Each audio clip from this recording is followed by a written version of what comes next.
Bienvenidos a los dibujitos litigantes. Este es un espacio dedicado para analizar y reflexionar sobre un caso que marcó la falta de defensa de los derechos humanos aquí en el Perú. Y bueno, me presento, soy Leslie, aquí está Edward y Clever. Bueno, hoy reviviremos una historia de dolor, impunidad e injusticia, y este es el caso de la masacre de Barrios Altos. Este caso no solo reveló una grave violación de los derechos a la vida y a la integridad personal, sino que también abrió un camino para que el sistema de justicia, tanto nacional como internacional, reafirmara que en ningún contexto, ni siquiera en la lucha contra el terrorismo, pueda justificar la vulneración de los derechos humanos. Asimismo, vamos a analizar el expediente 03878 de 2021 del proceso de habeas corpus del Tribunal Constitucional sobre el indulto de Alberto Fujimori. Sin embargo, vamos a retroceder un poco en la historia y vamos a analizar también y recordar, ¿no?, el caso de la masacre del Barrios Altos, que tiene mucho que ver con lo que se le atribuye a Alberto Fujimori. Así que quisiera que Clever nos narre un poco del contexto histórico de este caso. Bueno, sí, gracias. Buenas noches ante todo, ¿no? Al público oyente de esto, vamos a ir al punto. ¿Qué pasó o cuáles fueron los hechos que suscitaron la masacre de Barrios Altos? Primero vamos a los años 80, donde viene el gobierno de Belaúnde Terry, no se puede decir el gobierno de Belaúnde Terry, el segundo gobierno, un fracaso completamente. Después vienen también pensamiento comunista, ¿no? Más que todo de China, Corea, esos lugares, ¿no?, que están, Vietnam. Viene acá a Latinoamérica tarde, como siempre, como cada pensamiento viene tarde. Y intentan, ¿no?, dar esos aires de revolución. Hay dos grupos primeros que se ocasionan, y hay diferentes factores, ¿no? La pobreza, el desequilibrio, los gamonales, etcétera, etcétera, ¿no? Pero hay dos grupos principales a recordar, que es Sendero Luminoso y el movimiento revolucionario Tupac Amaru, ¿no?, que emprendieron una lucha armada contra el Estado, ¿no? Y sus ataques eran casi indiscriminados, ¿no? Sus ataques no solo se dirigieron a las fuerzas del orden, sino también a campesinos, estudiantes, maestros, autoridades locales y cualquier objetivo que sea, digamos, ¿no?, que no sea parte de su pensamiento, ¿no? El país se sumergió en el miedo absoluto, y mientras las zonas andinas y la selva eran las más golpeadas porque eran las más abandonadas por el Estado. Tengamos en cuenta que el Estado peruano estaba todavía rural, ¿no? Prácticamente era del campo. Recién se estaba viendo migración en los años 50, etcétera, pero aún así era puro campo, podría decirse, ¿no? En este contexto, el gobierno fue un fracaso. Después vino Alan García, peor, todavía aumentó más la inflación, aumentó más la desigualdad, los grupos terroristas crecieron más, y el Perú estaba agitando un ciclo de pobreza y violencia, punto. Esos son los puntos álgidos, ¿no? Los siguientes que busca el Perú es tal vez un presidente que cambie sus aires, entonces ve a alguien, una figura destacable, que es el rector de la Universidad Agraria La Molina, y se llama Alberto Fujimori, ¿no? Y bueno, Alberto Fujimori en los años 90 toma el poder, digamos, ¿no? Toma a nivel, ¿no?, democrático, con su frase, ¿no?, el chino, en su camión, su famoso tractorcito, ¿no?, y logra, ¿no?, las elecciones.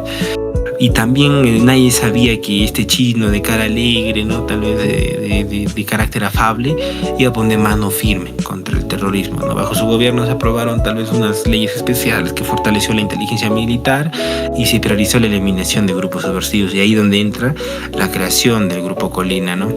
El Grupo Colina era un escuadrón militar clandestino de fuerzas especiales, ¿no?, y conformado por oficiales o oficiales altamente entrenados de distintas maneras, ¿no?, ya sea inteligencia, sabotaje, etcétera, ¿no? Y era una manera muy drástica de combatir, ¿no? Su misión principal era combatir los terroristas, pero en la práctica atentaron, ¿no?, graves atentados con violación de derechos humanos, ¿no? Digamos, los Barrios Altos, La Cantuta, asesinato indiscriminado de profesores, alumnos sin juicio previo, simplemente por sospecha, digamos, o por leer a veces el manifiesto comunista, ya eran considerados terroristas o en contra de la política del Estado, ¿no? Tener en consideración que operaron secretamente desde el 91 hasta el 93, ¿no? hasta que ya dieron la captura de Abimael Guzmán, que ya no había razón de existir, ¿no?, de ese grupo. Pero operaron entre esos años, y en esos años hubo asesinatos, desapariciones y ejecuciones extrajudiciales. Eso es lo principal que hizo ese grupo paramilitar, se podría decir, porque era clandestino.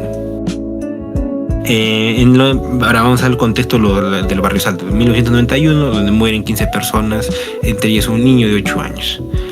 La siguiente fueron asesinadas durante una fiesta bajo la sospecha de pertenecer al grupo Sendero Luminoso.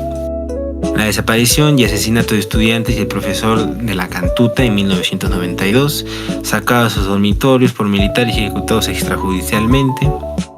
Casos que conmocionaron el Perú, pero en aquella época todavía había sospechas, ¿no?, de que podían haber sido terroristas, pero más adelante no, se vio que no usualmente no eran eso. El grupo Colina operaba con apoyo y encubrimiento del Estado. Sus miembros recibían órdenes oficiales superiores, ojo, y durante los años sus crímenes fueron negados o justificados como parte de la guerra del terrorismo. Pero ya dijimos, ¿no?, que aquella época estaba polarizada, nadie sabía cuál era la verdad, y todos creían que el Estado tenía la verdad, porque usualmente lo demás era noticia de los rojos, podría decirse, ¿no?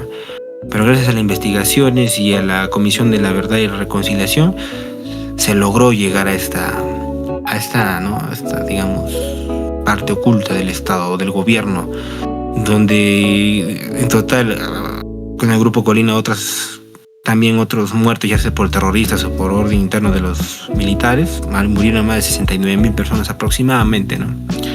Eso creo que sería lo importante en el contexto histórico, ¿no? Tal vez algo más, Leslie, ¿quieras darnos un poco más de luces sobre ese tema? Bueno, claro, quería preguntarle, ¿no?, a Eduard, y si me puede contar los hechos que pasó en esa noche de 3 de noviembre de 1991 en el Jirón Guanta, ¿no? ¿Qué pasó? ¿Cómo murieron esas personas? ¿En qué circunstancias? Claro, y bueno, acá es, ¿no?, un tema muy sonado en su momento, muy controversial, ¿no?, por así decirlo, y es que, digamos, los hechos fueron los siguientes, ¿no? Como bien sabemos, Grupo Colina es un grupo, digamos, de la policía, ¿no?, extrajudicial, el cual, digamos, intentaba, o bueno, su finalidad era acabar con esto del terrorismo. Sin embargo, fue todo lo contrario. ¿En razón de qué? De que, bueno, empezando por los hechos de Barrios Altos, ¿no? Lo ponemos así, ¿no? Digamos, somos todo un barrio, todos somos un barrio, ¿no? El cual estamos, digamos, organizando así una colecta así profunda, estamos organizando una apoyada para, digamos, alguna razón social, ¿no? Digamos, el apoyo a algún familiar, una persona conocida del barrio, ¿no?, del lugar. ¿Y qué ocurre, no? Se organiza la apoyada, se acuerda el día y, digamos, posteriormente ocurre el día, ¿no? Pues, el mismo día, ¿no? Así, digamos, imagínense, no sé, digamos, las personas mayores sentadas hablando en un lado, ya los adultos, los jóvenes bailando, los niños correteando por ahí, jugando, felices, contentos, ¿no? Es la música de tendencia del momento sonando, ¿no? ¿Y qué ocurre posteriormente? Es que el Grupo Colina llega e interviene en ese lugar. Posteriormente deja este número de muertos, en el cual es también un niño, ¿no? En lo cual uno se pregunta, ¿por qué un niño sería terrorista? ¿Cuál es la razón para poder para que se comete este delito, no se mata un niño, ¿no? Es algo muy complicado, es algo muy controversial que ocurrió en su momento. Esos son los hechos del caso de Barrios Altos, ¿no? Así a resumen, ¿no? Algo más que agregar también es que estos hechos, me parece que en su momento justamente el gobierno de turno de ese momento es que intentó ocultar estos hechos y intentó hacer como que si nada pasara, ¿no? Pero bueno, es un dato aditivo que quisiera agregar. Pasamos, ¿no?, al siguiente tema, por favor. Bueno, continuando, se preguntarán qué pasó después, ¿no? De este hecho de la matanza de 15 personas en Barrios Altos, ¿no? Sin embargo, como vemos, como ya lo ha mencionado mi compañero, la investigación fue obstaculizada durante años con mecanismos políticos y judiciales, en que, por ejemplo, tras esta masacre, los altos funcionarios como son el Ministerio Interior y el Ministerio de Defensa, han sido citados por el Senado. Y estos niegan completamente que los militares hayan participado en este acto. Entonces, el Senado, al ver que no obtenía ninguna responsabilidad por parte de estos ministros, pues forma una comisión investigadora en donde no concluye su función. ¿Por qué? Por el autogolpe que realiza Alberto Fujimori el 5 de abril de 1992. Justamente en ese proceso de autogolpe y la disolución del Congreso, documentos muy importantes de justamente este caso de Barrios Altos desaparecen. Y al haber restituido el Congreso, se le destituye o se le separa al juez que estaba encargado de esa investigación. Después de ello, las investigaciones que vincularon al Grupo Colina también se vinculan con el caso de la Cantuta. Y después de ello también se investiga el caso de la Cantuta. Sin embargo, quieren de alguna forma dicen que estos militares también tenían que ver con el caso de Barrios Altos. Sin embargo, no les hace caso omiso y no reaperturan esa investigación. Y poco después sale la promulgación de las leyes de amnistía, que son dos, la 26.479 y la 26.492. Donde estas de alguna manera protegen, justamente en el artículo 6, protegen a la policía, a los militares, de alguna manera dándoles el perdón por los actos con la justificación de que estaban protegiendo al Estado del terrorismo. Entonces, ante este cierre interno, ante de alguna manera, este cierre de investigación, y que se haya quedado impune este caso, la Corte Interamericana se pronuncia. Entonces, ¿qué dice? En 2001 dice que anula estas leyes de amnistía y dice que estas prácticamente vulneran totalmente los derechos humanos de las víctimas, de las 15 víctimas y los 4 heridos que quedaron, sobrevivieron, pero de alguna manera tienen ese recuerdo, ¿no? De ese recuerdo tan desgarrador que pasó en el caso de Barrios Altos. Bueno, me gustaría, ver qué más complementarían, ¿no? Claro, ya dimos una breve introducción de por qué el presidente Fujimori no fue condenado, ¿no? Uno de los muchos casos que estuvo involucrado, y más grave para tales podría decirse, con otros más, ¿no? Tal vez, pero uno de los más graves, ¿no? De la muerte de un niño, etcétera, como mencionamos ya yo, el compañero Ever, la compañera Leslie, ¿no? ¿Cuál fue el trato que tuvo el Estado?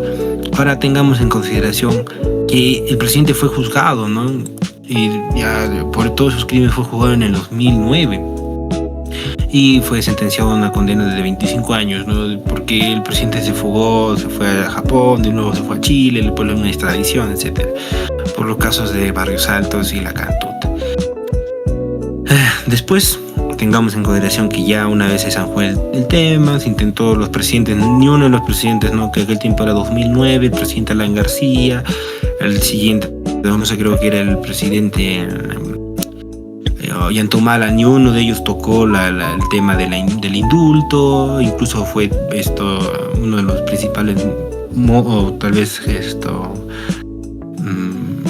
podría decir esto, uno de los principales causales, ¿no? de la pérdida de su hija en el 2011 en las elecciones. El presidente, eso es un dato tal vez extra, pero el expresidente Fujimori cumplió su condena en la DIROES hasta que un presidente todo, ¿no? Un famoso y feliz presidente como es el Pedro Pablo Kuczynski, intenta dar una especie, ¿no?, de indulto al expresidente Fujimori, por el hecho de podía ser humanitario, más que todo porque sufría males ya a su debida avanzada edad, pero era por protección política tal vez, ¿no? Quería un poco a favor quería tener la aveniencia del partido partido naranja que tenía mayoría en esa época. Después de una crisis política, tras el intento de vacancia de Pedro Pablo Kuczynski, el 24 de diciembre de 2017 sale el expresidente Fujimori con la resolución 281 de 2017 de Sojus, ¿no?, de justicia, Ministerio de Justicia. El gobierno alega, como digo, ¿no?, razones médicas y de hipertensión, arritmia y un cuadro de salud frágil. Pero sin embargo, la opinión pública y para las víctimas de las matanzas, el indulto fue visto como una maniobra política para asegurar el apoyo del fujimorismo en el Congreso. Era pues mayoría, entonces para una vacancia es algo fundamental tener a la mayoría, ¿no? Y además también influye en ciertos partidos también, entonces era importante hacerlos felices a todos hasta que salieron los mamani videos y etcétera, etcétera. Las reacciones no se hicieron esperar, las protestas, renuncias ministeriales, denuncias internacionales marcaron una semana muy agitada, ¿no?, en los siguientes días después de eso, ¿no? En el ámbito judicial, el 13 de octubre del 2018, el Juzgado Supremo de Investigación Preparatoria dictó la resolución número 10, donde deja sin efecto tal indulto, al considerar que no cumplían los estándares de la Corte Interamericana de Derechos Humanos. Más adelante, esto en el 2019, uno tras otro, porque ese tema era muy, muy caliente, la papa caliente, ¿no?, en la Sala Penal de la Corte Especial de la Corte Suprema, esto confirma la decisión en la resolución número 46, manteniendo a Fujimori en prisión. Después, frente a ello, aún así era un tema todavía más candente, debía ser tocado el 4 de octubre del 2021, su abogado, la defensa, Jason Eduardo Núñez Sáenz, en representación, ¿no?, del expresidente, usa, ¿no?, la demanda de habeas corpus para tutelar la libertad personal y, ¿no?, del expresidente. El objetivo era restituir el indulto humanitario y conseguir la libertad inmediata que fue otorgada por el presidente de aquella época, ¿no?, que era Pedro Pablo Kuczynski. Pero el 18 de octubre del 2021, el tercer juzgado constitucional de Lima declara improcedente la demanda, señalando que ya existía otro proceso similar en trámite. Entonces podía decirse trabas, o tal vez no, quién sabe, ¿no? Es algo que ya lo dejaremos al público oyente, ¿no? Tal vez. El 10 de noviembre de ese mismo año, la Sala Constitucional de la Corte Superior de Justicia de Lima reafirmó la decisión. Aún así no se reafirmó de que no debía salir el expresidente, porque era un caso bastante severo, ¿no?, de lo que se habla, ya hablamos de ese caso, entonces había razones y motivos, pero el indulto seguía latente. Entonces esa moneda de indulto, esa decisión que tomó Pedro Pablo Kuczynski, para bien o para mal, hizo que se caldearan los ánimos dentro del ámbito judicial, ¿no? Y entre 2022 y 2023 el Tribunal Constitucional analizó nuevamente el caso. En medio de la tensión entre las decisiones del Tribunal Constitucional y las órdenes de la Comisión Interamericana de Derechos Humanos, que exigía abstenerse de ejecutar el tal indulto, pero acá donde se aplica, ¿no?, el principio de soberanía. Finalmente, todo este novelón llega a un final, ¿no?, que es el 6 de diciembre de 2023, adoptó una nueva resolución del Tribunal Constitucional, donde restituye los defectos del indulto humanitario. Alberto Fujimori recupera su libertad tras más de 16 años de prisión. 16 años, ya le faltaba casi unos 10 añitos, 9 añitos, ¿no? Pero ya salió. Pero el epílogo de esta historia llega pronto, ¿no? Porque podría ser, ¿no?, su revés, o el destino, ¿qué será? Pero el 11 de septiembre del 2024, el expresidente, simplemente el expresidente Alberto Fujimori muere a los 86 años, ¿no? No disfruta mucho de su libertad, pero marca un antecedente, ¿no? 9 meses después de haber salido de prisión, ¿no? Y ya pues, y tiempo más adelante, el 16 de diciembre del 2024, el Tribunal Constitucional emite su sentencia final, que es la 03178-2021, declarando la improcedencia de la demanda por sustracción de la materia, ya que la muerte del beneficiario ponía fin a tal proceso. ¿No? Ya muerto la persona, como dice, muerto el perro, muerto la rabia. Ya no había nada más que decir, ¿no? Ya prácticamente se hizo lo que se dictaminó, y eso creo que fue lo más importante, o el resumen de qué es lo que pasó dentro de este expediente, ¿no? Vemos que cuáles fueron los hechos, lo que sucedió, lo que antecedió, por qué se liberó al presidente, al expresidente, terapia por motivos humanitarios, ventajas políticas, etcétera, ¿no? Eso capaz lo dejamos para el compañero Edward, que va a tener un análisis más exhaustivo, ¿no? Sobre la decisión del TC. A ver, coméntanos un poco, Edward, ¿qué nos dice esa decisión? Sí, citando tal cual lo que dice esta sentencia del TC, lo voy a leer rápidamente para que se pueda entender, ¿no? El TC declaró improcedente la demanda de habeas corpus presentada por Jason Núñez Sáenz, ¿no? El representante, como bien sabemos, de Alberto Fujimori, debido a que el beneficiario habría fallecido el 11 de septiembre de 2024, por lo que se produjo la sustracción de la materia, ¿no? Es decir, que si ya no existía un derecho que proteger, entonces ya no tenía sentido el proceso, y mucho menos emitir, digamos, una sentencia a favor, ¿no?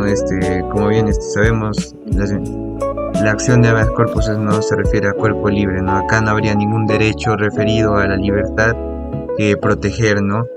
Para lo cual, respecto a esta sentencia, tenemos dos posiciones, justamente dos votos fundamentados de dos magistrados ciertamente conocidos, ¿no? Como primero es el magistrado Gutiérrez Tixe, el cual digamos fundamenta su voto con las siguientes ideas principales, ¿no? Son 4 así, digamos de manera rápida. Primero tenemos la defensa del Estado constitucional frente a la injerencia internacional, ¿no? Esto se refiere, ¿no? O bueno, tiene la opinión Gutiérrez Tixe de que el TC actuó en defensa de la Constitución y de las instituciones nacionales frente a lo que consideró una injerencia indebida de parte de la Corte Interamericana, porque como bien sabemos, si bien estamos suscritos al Pacto de San José, hay que recordar este principio de soberanía que tenemos, que cada nación tiene, en el cual hablamos, ¿no? De que cada estado es soberano e independiente, ¿no? Además de esto, es que Gutiérrez Tixe criticó lo que denominó como un activismo desproporcionado del sistema interamericano, que habría intentado impedir la ejecución del indulto invalidado por el TC, es lo que nos menciona Gutiérrez Tixe. Ahora, otra idea, otro apartado, hablamos acá de la legitimidad del indulto presidencial, ¿no? ¿A qué hacemos referencia cuando hablamos de un indulto presidencial? Es que esta es una potestad política y constitucional del presidente de la República, ¿no? No es no como tal un acto justiciable, sino más que todo una decisión de parte del presidente. Es la potestad que tiene el presidente, ¿no? Esta capacidad que tiene, ¿no? El presidente. Además, señaló que ningún tratado internacional prohíbe expresamente los indultos por razones humanitarias. Esto también refiriéndose, ¿no? Que ni siquiera en casos de delitos graves o de lesa humanidad, ¿no? Por tanto, la Corte no puede impedir su ejecución, ya que ello sería vulnerar la soberanía del Estado peruano, como bien veníamos mencionándolo. Porque aquí también tal vez hablamos de de un conflicto tal vez de competencias, tal vez de manera indirecta, ya que ¿cómo se dice? Si bien, digamos, es la potestad, ¿no? Del presidente dar este tipo de perdón presidencial, no es, digamos, hablando proporcionalmente, no es, digamos, tal vez hablando de, no es lo más justo, si vemos el hecho, ¿no? El hecho de cuántas personas murieron y qué personas murieron y la edad de estas personas, ¿no? Y la razón, las circunstancias, el contexto que también es muy necesario ver para poder verificar si es que realmente este indulto presidencial sería, digamos, lo más justo, ¿no? Porque es, digamos, hablamos de que la democracia es, al menos en cada estado, lo más importante, ¿no? Ahora, hablamos también que el fundamento del voto del magistrado Monteagudo Valdés. En digamos, tocamos ciertos puntos, en el cual primero hablamos de un reconocimiento del control de la Corte Interamericana, ¿no? Digamos, el magistrado no Monteagudo Valdés tiene una posición tanto contraria a la de Gutiérrez Tigre, en razón de que, ¿no? De que este magistrado Valdés reafirma que el Perú tiene la obligación de acatar con las resoluciones de la Corte conforme al artículo 68, inciso 1 de la Convención, ¿no? Del Pacto de San José. Sostiene que el TC debió haber analizado la compatibilidad del indulto con los estándares interamericanos, ¿no? Sobre acceso a la justicia y reparación a las víctimas de violaciones de derechos humanos, ¿no? Ahora también hablamos de otro punto que es reparaciones independientes. Reparaciones pendientes. Señala que la víctima de los casos tanto de Barros Altos, ¿no? y la Cantuta no han sido del todo reparadas, ¿no?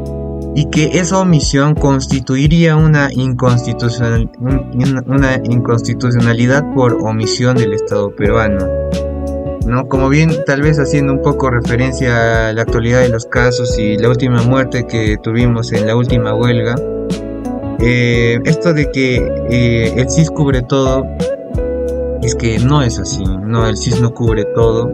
De hecho, es que a veces el Estado simplemente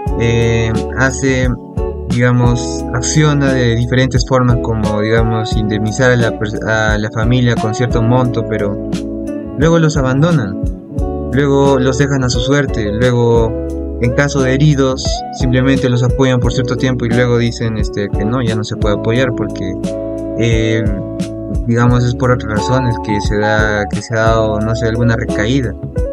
Se fundamentan básicamente en eso, para poder dejarlos a su suerte. Nos vemos un abandono de parte del Estado, ¿no? En ese hecho, ¿no? También, por último, para poder acabar esta parte, ¿no? Hace una crítica al TC por desobedecer a la Corte. Cuestiona que los 3 magistrados del TC habrían dispuesto la liberación de Fujimori, esto en diciembre del 23, sin primero haber deliberado en pleno, pese a que la Corte habría ordenado abstenerse de ejecutar la sentencia. Entonces, esto al menos les habría intentado,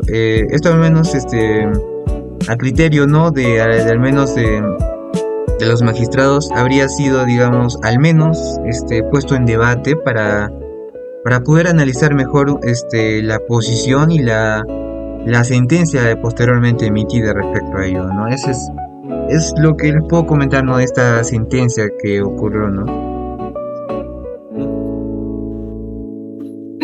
Bueno, escuchando, ¿no? Todo ello de el análisis de la TC y de estos 2 magistrados, bueno, a mí me llamó la atención el hecho de que haya este dilema entre el magistrado Tigre y el magistrado Monteagudo Valdés, donde, o sea, prácticamente se dice que una cosa es el derecho nacional y la otra cosa es el derecho internacional, que no tienen nada que ver el uno con el otro, o que no le debe hacer caso, ¿no? Defiende la independencia de la soberanía nacional. Sin embargo, yo creo, o me voy más al punto de vista de Monteagudo Valdés, ya que dice que este tratado internacional que está en el bloque de constitucionalidad y el derecho nacional son complementarios. Entonces, pongamos el caso de esas violaciones de derechos humanos, en el caso de Cantuta, el caso de Barrios Altos, Entonces, ¿qué pasa si solamente nos basamos en hacer caso al derecho nacional y no tomar en cuenta los tratados internacionales, lo que dice la Corte Interamericana? Justamente va a pasar que estos casos se van a quedar en impunidad, en injusticia, porque como vemos, ya hemos visto ahora, se ha cerrado el caso durante varios años y no se ha investigado bien, e incluso se han perdido pruebas bastante importantes para este caso. Entonces, ¿qué hay de esas víctimas? Entonces, el aspecto que habla el magistrado Gutiérrez Tixe me parece un poco que no pensó más que todo en las víctimas, sino en sobrevalorar el Estado, ¿no? Y como bien también quiero citar a Ferrajoli, ¿no? Que dice que los derechos humanos son la medida de la legitimidad del derecho positivo. Entonces, esto respaldaría de alguna manera que ante todo se debe defender estos derechos humanos, pero si no lo hace el derecho nacional, lo tiene que hacer el derecho internacional. Entonces, justamente esto se complementa. Entonces, dejarlo fuera me parece algo ilógico y no sé, ¿no? ¿Qué piensan ustedes ante ello? Sí, tiene razón, ¿no? Es complemento, es porque imagínense que estemos en un estado de facto, en un estado militarista, o por ejemplo un estado como Venezuela, ¿no? Y que no respete esos derechos, haga lo que quiera, ¿no? Yo te juzgo por tales cosas, punto, y tú no me dices nada. Entonces, ¿yo a quién voy a pedir ayuda? El Estado, ¿no? Porque ya está corrupto hasta la médula. Y tal vez pueda ser mi único escudo de defensa, tal vez la Comisión Interamericana de Derechos Humanos, ¿no? Y eso es algo fundamental que podría decirse, es fundamental y complementario a las repúblicas modernas. Antes no se podía hacer eso porque no existía, ¿no? Mucho la globalización, la internacionalización y diferentes campos, ¿no? Pero ahora sí se puede, entonces ya no solamente un caso le compete a una sola legislación, sino también puede competir a toda una legislación mundial, ¿no? Pues un caso que puede ser marcar antecedentes judiciales a nivel mundial, puede ser citado tal vez en Japón, en la China, en Rusia, en Estados Unidos, cualquier país que sienta que es necesario analizar este caso u otro caso, es completamente válido, ¿no? Es algo importante. Tal vez eso es lo que concuerdo con Leslie. Edward, capaz tengas algo que decir, algo que agregar. Sí, respecto a ello, ¿no? Y en lo que respecta a esto de que ya no tendría sentido tal vez emitir, digamos, tal vez simbólicamente, si en caso fuese, ¿no? Conceder el habeas corpus a Fujimori, tal vez simbólicamente, pero bien, como bien sabemos, si no hay un derecho que proteger, entonces no habría razón para continuar el proceso, ¿no? Y como bien nos lo comentaba Chaname Orbe, ¿no? ¿Para qué sirve el habeas corpus, ¿no? Que el habeas corpus constituye un remedio, o sea, un medio para restablecer algo, ¿no? En este caso no habría que restablecer, ¿no? Ahora, yéndonos tal vez apoyando el hecho de que pueda ser conceder el habeas corpus, es que, digamos, el TC emitió hace un cierto tiempo un derecho fundamental que el cual es el derecho al olvido, ¿no? El cual respecto a hablamos de que una persona no sea perseguida toda su vida por el mismo delito, ¿no? Que tenga el derecho a poder resarcir sus digamos, sus hechos, ¿no? Sus acciones, mejor dicho. Es lo que constituye este derecho al olvido, ¿no? Esto reconocido por el mismo TC, ¿no? Algo más que comentar respecto a este caso, ¿no? De Alberto Fujimori, es que me parece que cada posición, ¿no? Si fuese tanto nacional como internacional, lo que debe primar es los derechos humanos y la defensa de estos mismos. Tal vez para las personas, poniéndonos en los zapatos de las personas, ¿no? De los familiares, de los fallecidos de Barrios Altos. Esto constituiría un acto meramente injusto, ¿no? Es como te maten un familiar y al siguiente día el homicida salga libre. Es digamos, poniendo, digamos, en analogía, ¿no? En un caso, ¿no? Es lo que quisiera comentar. Bueno, Sí. ya, ¿Alguien? ya creo que hemos dicho lo necesario, lo fundamental, lo crítico, o lo capaz, lo editable, lo cambiable, ¿no? Lo mutable, podría decir, para que ciertas decisiones en el futuro tengan mejor consideración, ¿no? y se atañen a un principio que es a un principio de legalidad, ¿no? Y más que todo a un principio tal vez de congruencia internacional, ¿no? Para saber que no es tierra de nadie, no tu chakra, sino se refiere que es un estado articulado con muchos estados miembros, y más que todo lo que se busca es respetar la dignidad humana, ¿no? La dignidad respetar la integridad del ser humano, que aquel tiempo fue violentado y por diversas situaciones, ¿no? Que no debería haber pasado, y menos a ese proyecto de vida como ese niño, ¿no? Que murió ahora. Si hubiera estado vivo en esta época, ¿qué estaría haciendo? ¿Qué hubiera hecho? Que tal vez habría sido un ente de cambio, o así no fuese un ente de cambio, ¿no? Hubiera tenido familia, hubiera sido esposo, hubiera sido, ¿no? Abuelo, quizás, ¿no? Quién sabe. Pero eso es, creo que, lo fundamental de este podcast, ¿no? Y hacer un análisis sobre esos casos, y en este capítulo más que todo, ¿no? Bueno, Sí, ya son las, ¿no? El sueño ya nos gana, ya. Está ganando. ¿Algo que más que decir esto, Leslie? Bueno, también quería aumentar, ¿no? Algo que en los hechos, ¿no? Como tú has mencionado al niño que murió, un niño de 8 años, también se ve en las investigaciones que este caso, la acción militar ha sido ya de alguna manera, ¿cómo decirlo? Planeada, porque había incluso militares que se inmiscuían, o sea, con los mismos terroristas, o sea, convivían con ellos para ver los patrones en cómo se comunicaban. Entonces, ese día en la pollada, había una pollada en el primer piso y había una pollada en el segundo piso, y para ellos, lo que dicen ellos, ¿no? Es que era muy raro el que hubieran esos dos casos, y o sea, de alguna manera actuaron